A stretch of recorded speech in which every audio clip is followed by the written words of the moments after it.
Good morning. This is State Representative Dave Pinto, the chair of the House Early Childhood Finance and Policy Division, and I'm calling this meeting of the division to order. And welcome to members and staff, as well as members of the public who are watching us on YouTube, on the Facebook Live, or on the House page. Reminder that we're conducting this hearing this morning and pursuant to House Rule 10.01, which allows for remote hearings. And just remember of a couple of other kind of logistical things. We're going to ask members and anybody else speaking to keep their microphones muted, except for when they're speaking, just to preserve the audio quality. Members are going to be recognized by pressing the raise hand feature. And in some of our other meetings, we've had other ways too, and we'll make sure that we can connect with each other. But that'll sort of be our standard approach.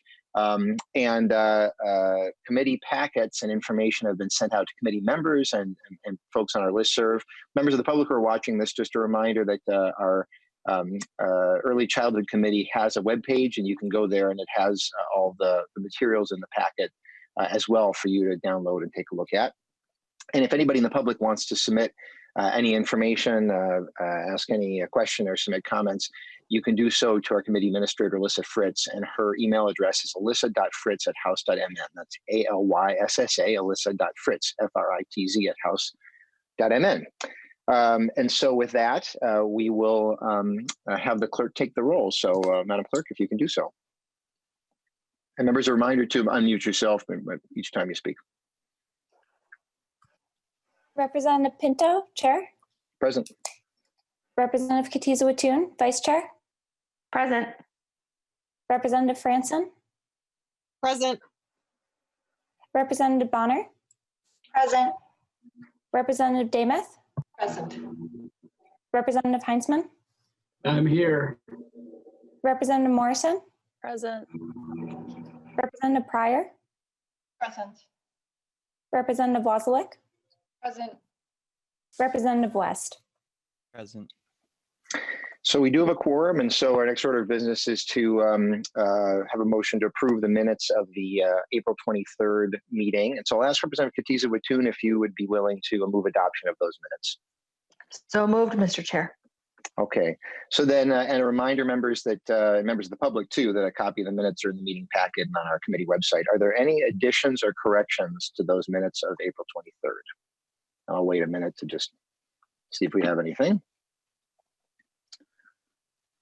Okay, and so hearing none, all in favor of approval of the minutes of the April 23rd meeting, remind you have to unmute yourself, say aye. Aye. Okay, and then anybody opposed to approval of minutes? I'm hearing none, so with that, the motion passes and the minutes are approved. Thank you. And so now our sole item of business today on our agenda is House File 3737. And members may recall we've had this bill up a couple times as we've been kind of working our way through it. The bill's author, Representative Pryor, is on the committee and here.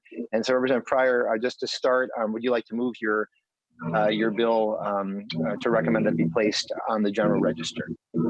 Thank you, Mr. Chair. I would like to move House File 3737 be recommended for placements on the general register. Okay, thank you. And actually, just to pause, maybe it occurs to me, I suppose that maybe I laid that on the table previously. So actually, perhaps the proper thing, now that I think about it, is actually for me to simply take it back off the table. So my apologies to that, members. And maybe Representative Pryor. I withdraw my motion. Yeah, why don't we do that? I'm hearing some strange background noise, by the way. I'm not sure if that would be in the background of anybody's, but if you think that might be you. Okay, that went away. Good. Okay, so what I'm going to do is take House File 3737 back off the table. So my apologies, everybody. And so again, I know Representative Pryor, you've been working on this bill, and so you have a DE5 -2 amendment, author's amendment, to get the bill in the shape that you wish at this point. So why don't we have you move that amendment? Okay, thank you, Mr. Chair. Yes, I would like to move the DE5 amendment. Okay, and there is in fact then an A3 secondary amendment as well, which I think is just a technical change. And why don't we? What I'd like to do is see if we can get the bill in the shape you wish, and then we can discuss it. So, can you move the A3 amendment, Representative Pryor? Yes, thank you, Mr. Chair. I'd like to move the A3 amendment. Okay, and can you just say what the A3 amendment is? Well, if you have that. Well, the A3 amendment was just, it's just a fix in the way that it was drafted. Let's see. And I can maybe help you, Representative Pryor. That my understanding is it's simply there was an incorrect reference to a rule that was discovered following the most recent. Yeah, yeah. Is that correct? Yeah, that's what I was trying to look in my notes for. Yes, exactly. No problem. All right. So any additions, any questions or discussion regarding the A3 amendment, just getting the bill in the shape the author wishes? And I'm hearing none. And so all in favor of adoption. Mr. Chair. Oh, pardon me. Oh, please, yeah. I'm terribly sorry, but I think that the order on the agenda is to move the DE5 to prior to the A3. Does that make sense with your? You know, and thank you to our committee administrator, Ms. Fritz. As this is amending, this would be amending the one that line in this amendment. The A3 is, I believe, amending the DE5-2, and so. I think I see your. I think I understand your point, Ms. Fritz. And I think we figured out, by the way, all of us, that 8 a.m. is not when folks on this committee are at their best. I think that the chair is certainly included in that. So I think that may well be correct, Ms. Fritz. That we do need to put the DE5-2 on the bill and then fix it with the A3. So my apologies again to everybody. That makes sense. So, so why don't we do this? So as I say, my preference would be to get the bill in the form the author wishes, and in both of these amendments. So we'll take them in the correct order then. So, any discussion regarding the DE5-2 amendment, simply to get in the form the author wishes. And I'm hearing none. And so any, sorry, pardon me, Mr. Representative Heintzman, please.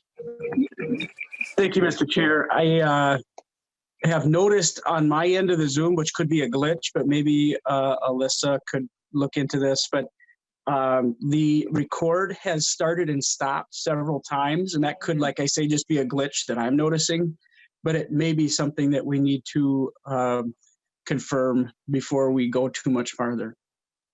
Thank you very much, Representative Heintzman. I'm not sure if our staff has any sense as to that. I know that I can see the Minnesota House info is still on with us, and it may be that the record that on the Zoom feature is different, and I think it probably is than the one that they're using. But do we have any insight from staff that can help us with this?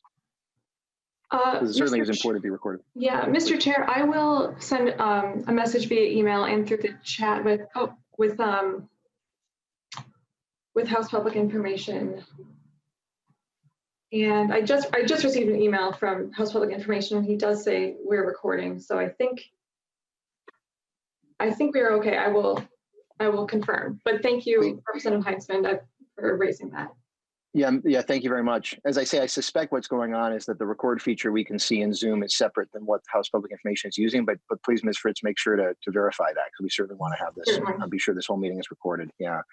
And then, are there other discussion at all regarding the author's amendment, the D5-2? I'll just wait just a couple seconds here. Okay, so seeing none, all in favor of adoption of the author's amendment to put the bill in the shape she wishes, the D5-2, say aye. Aye. Aye. Okay. Any opposed? Okay, so with that, the bill, the D5-2 is adopted. The motion passes. And so now, Representative Pryor, you're moving the A3 amendment. Is that correct? Yes, Mr. Chair. I'd like to move the A3 amendment, which, as we said before, just corrects a reference that in the DE amendment that we just adopted. Thank you. Thank you. And then any questions or discussion regarding the A3 to do that cleanup? And so not hearing or seeing any, all in favor of adoption of the A3 to put the bill finally in the form the author wishes, please say aye. Aye. Aye. Aye. And then any opposed? And so not hearing any, the motion passes. The A3 is adopted. And then Representative Pryor, now your bill is in the form that you wish. So Representative Pryor, if you can please introduce your bill. And I think that the plan then is to have Ms. Mach walk us through the DE5 as amended. So please, anything you want to say to start? Sure. Thank you, Mr. Chair. Thank you, members. So this is a bill that we had heard before we went on pause. And now that we're back in our virtual remote world, it's coming before us again. And I think that right now it's a good product of the committee process, which is that you get the discussion going, the conversation going, you get feedback, you get improvement. And I'm looking forward to the walkthrough to make sure that everybody is clear about what we are doing in this bill. So thank you, Mr. Chair. Thank you, Representative Pryor. And I'll maybe just note before we have Ms. Mach walk through that in a way, this is sort of the second half to the hearing we had last Thursday on getting federal compliance on rates. That this is getting federal compliance regarding policy, a number of issues of ensuring that substitutes in particular receive training, but others as well in the child care area. It's important that we do this for federal compliance purposes. It's also important we do it for purposes we want to make sure that folks are trained in first aid and other areas. And then there are a number of other pieces as well in this as well that Ms. Mach can walk through. So with that, Representative Pryor, we should move to have Ms. Mach walk through it. Anything else that you wanted to add? Thank you, Mr. Chair. Okay. Ms. Mach, if you could please walk through the DE5-2 as amended with us. And if you could please, as you do that, just describe each section. And if you could just point out if there are places and where there are places that are required for federal compliance, that would be helpful as well. All right, thank you, Mr. Chair. Good morning, everyone. So I'm going to walk through the DE5-2 amendment as amended by the A3 to House File 3737. So as Representative Pinto said, I will identify the provisions that are for federal compliance as I go through the amendment. So I'll begin with Section 1 on page 1, line 4. This section applies the current law definition of annual or annually to additional sections of statute that contain requirements for family child care programs. So this is not related to federal compliance. Section 2 begins on page 1, line 10, and this modifies the rules governing individuals who supervise a family child care license holder's own child in the licensed space. So under the changes in this section, such arrangements can only take place with the license holder's consent. And added to the list of individuals who are allowed to supervise the license holder's child in the licensed space are individuals who are related to the license holder's child and individuals who are household members who the license holder has reported to a county agency. This section is not related to federal compliance. Moving on to Section 3, which begins on page 2, line 6. There's only one change in this section, and it's on line 15. And this section is related to federal compliance. This change on line 15 brings the state into compliance with federal laws by identifying the health and safety training requirements, which substitutes and unsupervised volunteers in child care centers must comply with. Section 4 begins on page 4, line 23. This section is quite long, and it applies to family child care programs. And I'm going to go through each subdivision, most of which have changes designed to comply with federal rules for health and safety training for individuals who care for children in family child care programs.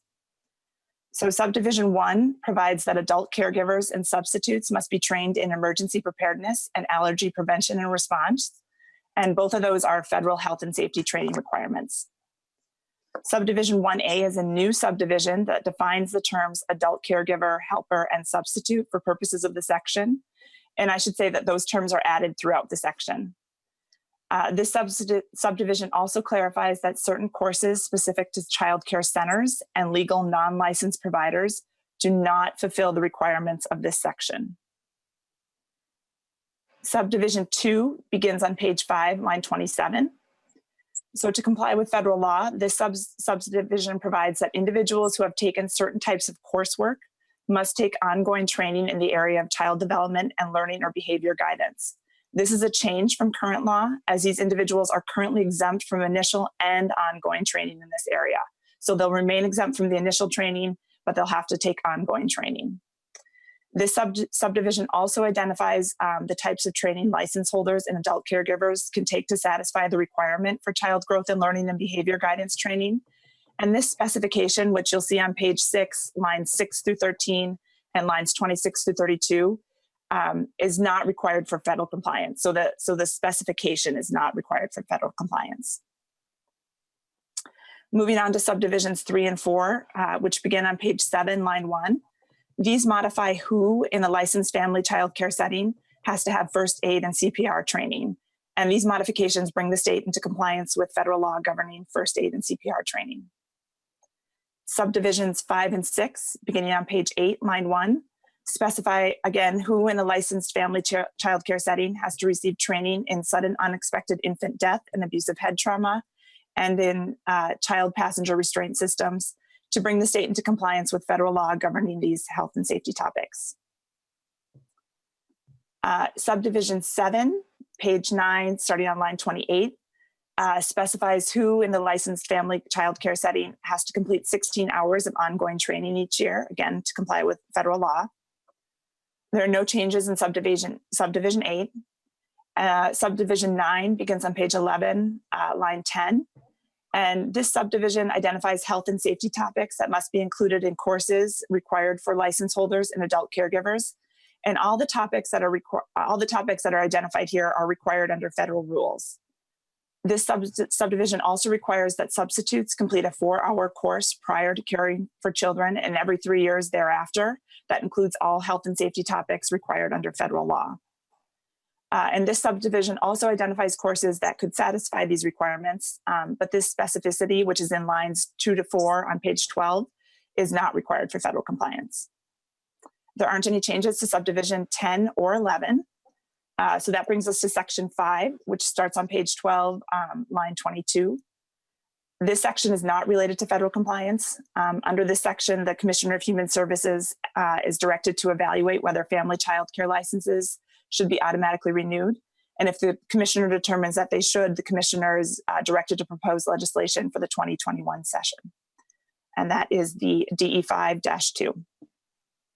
Thank you very much, Ms. Mach. Just a logistical note, folks, that we've heard from Barry LaGrave with House Public Information has confirmed that everything is being recorded as normal. And I thank Representative Heintzman again for raising that, because that's obviously a really important point for transparency, but he's confirmed that that is the case. And then Representative Pryor, do you have any testifiers?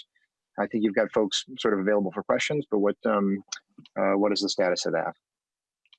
That is correct. Thank you, Mr. Chair. I do not have testifiers at this point, but certainly we have people available for question, as well as myself and others on the committee. Okay, thank you. And then I know that we've had a member of the public who's signed up to testify. So Ms. Cunningham, we will get you unmuted, or you can have yourself be unmuted. And then please identify yourself for the record when you're ready, and then please proceed with your testimony. Thank you.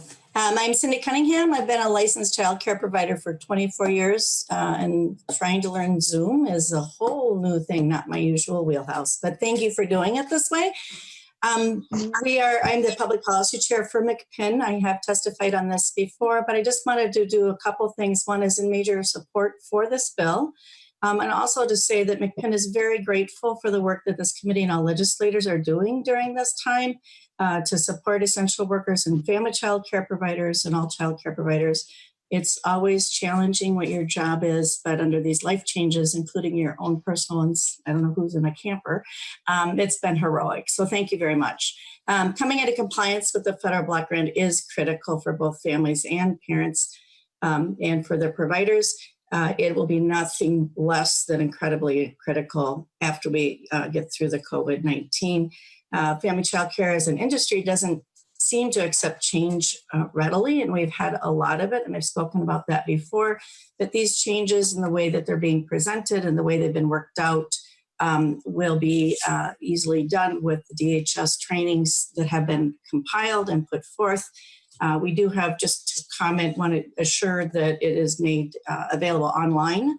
Mm-hmm. And given the 1 year of implementation that has been previously given to us for the technical assistance, The one piece at the very beginning that's not on compliance about the parent is critical because there has been confusion over whether a spouse or parent of the provider can come and take their child to another.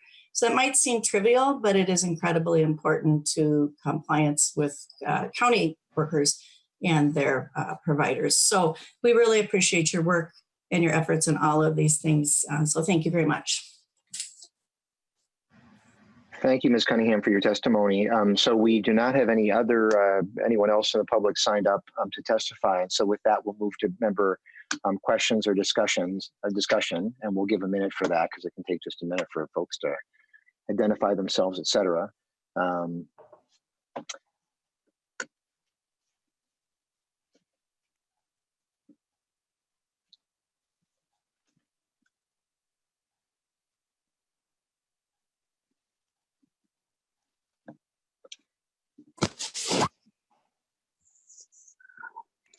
Mr. Chair, I raised my hand, but I don't know if You did, Representative Heitzman. There, it takes a minute for all to go through, so let's just do it. Representative Heitzman, please. Thank you, Mr. Chair. Maybe I don't have her name right in front of me, but she walked us through the bill on lines 6.25 through shoots. I'm not sure, but starting at 6.25, there was an element that I thought she identified as non-required, and I would just like a better understanding of why we're putting it in the bill if it's not required. There's probably a good reason, but if we could clarify that would help. Yeah, certainly. Why don't we first clarify? So it was Ms. Mach who walked us through the bill, who new with House Research this year with us. And so why don't we take it in that order? So first, Ms. Mach, if you can just sort of repeat what you said regarding that, starting at line 6.25. So we'll at least clarify that, and then we'll have the bill's author just talk about the decision process. So, yes, thank you, Mr. Chair. Line 6.25 and the first part of 6.26, this is the language that says the license holder and adult caregivers must annually take at least 2 hours of child development and learning or behavior guidance training. This actually is, it looks new, but it is not. It was just moved from a different part of this section that was, or subdivision that was struck. So that is not new language or a new requirement. The part that I said was not related to federal compliance is that second half of line 6.26 through line 6.32. And this language just identifies specific types of training that can, or specific types of courses that can fulfill the training requirements. And this level of detail isn't required for federal compliance. And then maybe Representative Pryor, if you can then respond to the question about why include some pieces here that are not required by federal compliance, or what the reasoning was for this. Then we'll go back to Representative Heitzman. Mm-hmm. Thank you, Mr. Chair. So it's actually the feedback is saying that that the more clear we are about how to fulfill the federal requirement of doing this ongoing training, the more useful it is. So there's different ways of referencing it. Some of it is saying specifically these are the courses that are provided by DHS, but it's also saying that there's other ways of meeting the requirements. So it's just to keep expanding and put it in different places, where people can go to finish to fulfill this training that is a federal requirement to do training, but then how to do it, where to get it. That's something that the state needs to work on. So that's why we put it here to try to make it as clear as possible. It's our attempt. Representative Heitzman. Thank you, Mr. Chair. It does sound like it's comfort language for the stakeholders. So I appreciate that the bill author was willing to work on that with them. Just a final comment, I guess. If I have my count correct, I think, Mr. Chair, this is the 6th version of this bill that we've seen so far. And I want to really thank you, Mr. Chair, for giving us the time to work through this. Because if I'm remembering correctly, I think it was almost 2 months ago, maybe more, that we first saw a bill that was described to us by DHS as a federal compliance bill. And slowly but surely, we've begun the process and worked through the process, making sure that we were only moving forward with language that was, like we just described a few moments ago. Representative Pryor was walking through comfort language for providers, which I think is great if we're going to try to produce some legislation that gets to the heart of the issues that they're facing, and then also trying to comply with federal rules. So, Mr. Chair, I think you deserve a lot of credit for giving us the time to walk through this over the course of, like I said, a number of months, and cutting it back until we're at that point where I think we have a lot more agreement relative to this issue of federal compliance, and getting to that point where I think we can probably all support this. So we just wanted to put that on the record. Thank you, Representative Heinzman, and I think there's a lot of thanks to go around, and I'll save that for the end. But folks on the committee and Representative Pryor and a number of other folks as well. But I know Representative Franson wants to get in on this. So Representative Franson.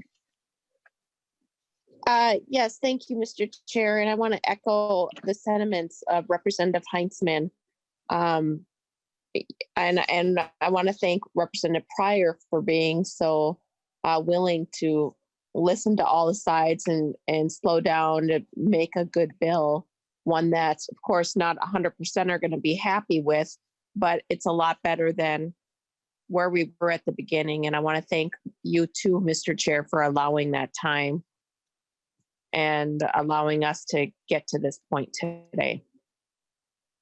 Thank you, Representative Franson. And I guess I will just note that I'm grateful to definitely to Representative Pryor as well for sticking with this over. I think this is this is certainly our third hearing on this bill, at least. And so I know it was really important to her to listen to everybody and work with everybody. And grateful to Representative Franson and Representative Heinzman and the minority on the committee for working through this with us.